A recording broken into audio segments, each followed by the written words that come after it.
اپنے آپ کو خدا کہلانے والا دیکھو آج کس حال میں پڑا ہے۔ اور لوگوں، اس دنیا میں فرعون نے پوری دنیا پر خدائی کا جادو چلانا چاہا، اپنے آپ کو خدا بنانے کا دعویٰ کرتا رہا۔ آج اللہ نے اس کی لاش کی اتنی حفاظت کی ہے کہ قیامت کی صبح تک لوگ اس کی لاش کو دیکھ کر عبرت حاصل کریں گے۔ آج زمین فرعون کی لاش کو ایکسپٹ نہیں کرتی ہے۔ سمندر میں فرعون کو پھینکو تو سمندر فرعون کی لاش کو نکال کے باہر پھینک دیتا ہے۔ آج بھی یہ زندہ جاوید کرامت موجود ہے۔ آج بھی فرعون کی لاش کو زمین میں دفن کرو تو زمین فرعون کی لاش کو نکال کر باہر پھینک دیتی ہے۔ زمین اس کو ایکسپٹ نہیں کرتی، سمندر اس کو ایکسپٹ نہیں کرتا، دریا اس کو ایکسپٹ نہیں کرتی۔ آج بھی فرعون کی لاش مصر کے میوزیم میں رکھی ہوئی ہے، جو لوگوں کو عبرت دے رہی ہے۔ لوگوں، اپنے آپ کو خدا کہلانے والا دیکھو، اپنی آنکھیں نہیں کھول سکتا ہے، اپنے پیر سیدھے نہیں کر سکتا ہے، اپنی کمر نہیں موڑ سکتا ہے، اس کا گوشت ختم ہو چکا ہے، صرف ہڈیوں کا ایک ڈھانچہ رہ گیا ہے۔ او لوگوں، اللہ کا مقابلہ کرنے والے کا انجام دیکھو، قیامت کی صبح تک اس کا انجام دیکھتے رہو۔ اپنے آپ کو تکبر سے بچاؤ۔ اس دنیا میں ہم سب کا رب ایک ہے اور اس کا مقابلہ کرنے کی کوشش نہ کرو، اس کے بتائے ہوئے احکامات پر چلتے رہو، ورنہ ہم نے فرعون کو نہیں چھوڑا۔ تمہاری بساط کیا ہے؟ تمہاری حیثیت کیا ہے؟ ہماری اور آپ کی حیثیت کیا ہے؟ نشان عبرت بنا دیا۔ ظالموں کا انجام ہمیشہ ایسا ہی ہوا ہے، ہمیشہ ایسا ہی ہوا ہے۔ اور آج بھی جو ظلم کر رہے ہیں، چاہے وہ مسلمانوں پر ہو رہا ہو یا کسانوں پر ہو رہا ہو یا کسی اور شکل میں، ہمارے اس دیش پر ہی ظلم کیوں نہ ہو رہا ہو، ہماری دیش کی سرکاری چیزیں آج نیلام ہو رہی ہیں اور آج وہ سرکاری نہ رہی ہیں۔ آج ان پر بڑے بڑے امیروں کا خود تسلط ہوتا چلا جا رہا ہے۔ ہمارا ملک، ہمارا دیش بکتا جا رہا ہے۔ یہ دیش پر بھی ظلم، اور جو ظالم ان تمام مظالم کو ڈھا رہا ہے، ان تمام ظلموں کو ڈھا رہا ہے، اس کا انجام بھی قارون و فرعون سے کم نہیں ہوگا۔ یہ آنے والی ہسٹری بتائے گی، یہ آنے والا، میری بھائیو، تاریخ بتائے گی، آنے والا کلچر، آنے والی تہذیب دیکھے گی کہ جس طرح حجاج کا نام، ہٹلر کا نام ظالموں میں لکھا جاتا ہے اور نمرود کا نام اتہاس میں ظالموں میں لکھا گیا ہے، اسی طریقے سے ظلم و ستم کرنے والے بھارت پر اور بھارت واسیوں پر اور دیش کے ناگرکوں پر اور خود اس دیش پر ظلم کرنے والوں کا اتہاس میں کوئی اچھا نام نہیں لکھا جائے گا۔ ہماری نہیں، ہم اپنی زندگی میں ان کا اتہاس نہ پڑھ سکیں، لیکن ہماری آنے والی نسلیں، ہماری ریڑھ کی ہڈی کے نطفے سے پیدا ہونے والی اولادیں اور ان اولادوں کی اولادیں یاد رکھیں گی اس ظلم و اس ظالم کا نام ہسٹری میں کیسا آئے گا، اس کو کس نام سے یاد کیا جائے گا، یہ آنے والا وقت بتائے گا۔ کیونکہ تاریخ اپنے آپ کو دہراتی ہے، اتہاس اپنے آپ کو دہراتا ہے۔ ظالموں کو کہیں پناہ نہیں ملی، 2 گج زمین بھی نہ ملی کوئے یار میں۔ میرے بھائیوں، ایسے لوگوں کے مرنے کے بعد لوگ تھوک کر کہتے ہیں کہ اچھا ہوا آج ایک ظالم سے چھٹکارا ملا۔ اسی لیے اللہ تعالیٰ نے ہمارے نبی محمد رسول اللہ کو اس دنیا میں بھیجا تو سب سے پہلے ظلم کے خلاف آواز اٹھانے کے لیے بھیجا، اور فرمایا اللہ کے نبی نے انصر اخاک ظالما او مظلوما، اور لوگوں اپنے بھائی کی مدد کرو، چاہے وہ ظالم ہو یا مظلوم، چاہے وہ ظالم ہو یا مظلوم۔ صحابہ نے کہا اللہ کے رسول، مظلوم کی مدد تو کرنا چاہیے لیکن ظالم کی نہیں، ظالم کی مدد کیوں کروں؟ تو اللہ کے نبی فرماتے ہیں ظالم کی مدد یہ ہے، اس کو اپنے بھائی پر ظلم کرنے سے روک دو، ظالم کو ظلم نہ کرنے دو اور مظلوم پر ظلم نہ ہونے دو، ظالم کو ظلم سے روک دو، یہ ظالم کی مدد ہے۔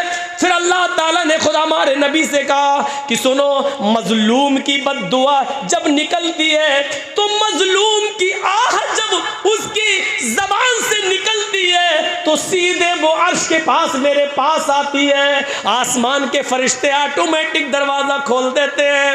مظلوم کی آہ کے آگے فرشتے رکاوٹ نہیں بنتے. جیسی یہ آواز جاتی ہے مظلوم کی بد دعا جب نکلتی ہے تو پہلا دروازہ کھلتا ہے, دوسرے دروازے پہ جاتی ہے فرشتہ ہٹ جاتا ہے, تیسرے دروازے پہ جاتی ہے فرشتہ دروازہ کھول دیتا ہے. یہ ڈائریکٹ اللہ کے عرش سے ٹکراتی ہے. اللہ کے نبی فرماتے ہیں کہ اللہ نے فرمایا اتقی دعوت المظلوم فإنها بینی و بینکم حجاب.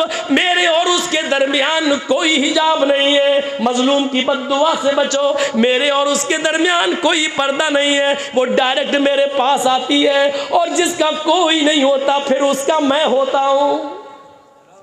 پھر اس مظلوم کو اس دنیا میں ایسی مدد دیتا ہوں اور ظالم کو لوگوں کے سامنے نشان عبرت بنا دیتا ہوں. پھر اس نے کہا اے نبی لوگوں کو بتا دو کہ حکومتیں اور سلطنتیں کفر سے تو چلا سکتے ہو لیکن ظلم سے نہیں چلا سکتے ہو. جب ظلم حد سے بڑھ جاتا ہے تو پھر ظالموں کا نشان مٹ جاتا ہے, نام و نشان ختم ہو جاتا ہے. اسی لیے اللہ تعالیٰ نے ہمارے نبی کو ظالم نہیں رحمت بنا کر بھیجا اور اعلان کر دیا وَمَا أَرْسَلْنَاكَ إِلَّا رَحْمَةً لِّلْعَالَمِينَ. اے محمد صلی اللہ علیہ وسلم ہم نے آپ کو ساری کائنات کے لیے رحمت بنا کر بھیجا. پھر ایسی رحمت کہ اللہ کے رسول جنگل میں لیٹرین کے لیے جا رہے ہیں اور آپ کا پانی کا برتن ابو سعید خدری پکڑے ہوئے ہیں, ایک صحابی رسول. تھوڑی دور جنگل میں جانے کے بعد ابو سعید خدری نے کہا اے اللہ کے رسول جنگل آ گیا ہے, یہ درخت بنے ہوئے جھاڑیاں آپ یہاں چلے جائیے اور لیٹرین کرائیے. پانی کا برتن اللہ کے نبی نے لے لیا. اللہ کے رسول قضاء حاجت کے لیے چلے گئے. ابو داؤد کے صفحات پر یہ منظر دیکھا جا سکتا ہے. اللہ کے نبی لیٹرین کے لیے جھاڑیوں میں چلے گئے اور ابو سعید خدری ایک پیڑ کے نیچے بیٹھ گئے کہ اللہ کے نبی آئیں گے تو ساتھ میں ہم چلے جائیں گے گھر. بیٹھے, جس پیڑ کے نیچے بیٹھے اسی پیڑ کے اوپر ایک چڑیا کا گھونسلہ ہے. اس چڑیا کے چھوٹے چھوٹے 2 بچے اس گھونسلے میں چیں چیں کر رہے ہیں. ابو سعید خدری نے چڑھ کے دیکھا تو 2 چھوٹے چھوٹے بچے ان کو بہت خوبصورت لگے. انہوں نے ان دونوں چھوٹے بچوں کو لے لیا, اپنے گھر میں لے جاؤں گا, ان کو پالوں گا, ان کو پوسوں گا, یہ بڑے خوبصورت بچے ہیں. تھوڑی دیر کے بعد کیا دیکھتے ہیں کہ چڑیا آئی, اس کے منہ میں دانا تھا. وہ اپنے بچوں کو کے لیے دانا لینے گئی تھی, اپنی چونچ میں دانا لے کر آئی کہ میں اپنے بچے کو دے دوں. لیکن جب گھونسلے میں دیکھتی ہے کہ بچے نہیں ہیں تو دانا اسی گھونسلے میں رہ گیا اور چی چی کرنے لگی, گویا کہ وہ اپنے بچوں کو آواز دے رہی ہو. اس نے کان لگایا تو اس کو چی چی کی آواز نیچے ہی سنائی دی. چڑیا نے دیکھ لیا کہ ایک آدمی ہے اور اس کے ہاتھ میں 2 چھوٹے چھوٹے بچے ہیں. وہ نیچے اترتی ہے, ابو سعید خدری کے سر پر مارتی ہے اور اوپر اڑ جاتی ہے. پھر ابو سعید خدری ان بچوں کو دیکھتے ہیں. پھر وہ چڑیا نیچے آتی ہے اور ابو سعید خدری کے سر پہ پر مار کے بھاگ جاتی ہے. گویا کہ وہ یہ کہہ رہی ہے کہ میرے بچوں کو میرے حوالے کر دو, مجھے میرے بچے چاہیے. اتنے میں اللہ کے رسول لیٹرین سے فارغ ہو کر آ رہے ہیں. آپ نے دیکھا چڑیا ابو سعید خدری کے سر پہ منڈلا رہی ہے اور ابو سعید خدری کے ہاتھ میں 2 بچے ہیں. وہیں سے چیخ کر کہتے ہیں اے ابو سعید تم نے اس چڑیا کا دل دکھا دیا, اے ابو سعید تم نے اس کے بچے لے کر اس کے دل کو سدایا ہے. جس طرح ہمیں اپنے بچوں سے محبت ہوتی ہے, ہمیں اپنے بچوں سے پیار ہوتا ہے, اسی طریقے سے ان پرندوں کو بھی اپنے بچوں سے محبت ہوتی ہے. اے ابو سعید اس چڑیا کے بچے واپس کر دو. ابو سعید خدری نے بچہ چھوڑا, چڑیا فوراً آئی اور اس نے چونچ سے اپنے بچے کو پکڑا اور اڑتی ہوئی گئی اور گھونسلے میں رکھائی. پھر آئی اور دوسرا بچہ لے کر گھونسلے میں رکھ دی اور ابو سعید خدری اللہ کے نبی کے ساتھ واپس آ گئے. ابو سعید خدری کہتے ہیں کہ میں 3 دن 3 یا 4 دن کے بعد اسی جنگل میں گیا اور میں نے سوچا کہ کچھ دانا لے جاؤں اور اس چڑیا کے گھونسلے میں ڈال دوں. جو چڑیا اپنے بچوں کے لیے ادھر ادھر سے دانا لے کے آتی ہے تو ہم ہی تھوڑا سا دانا لے جائیں اور اس کے گھونسلے میں رکھائیں.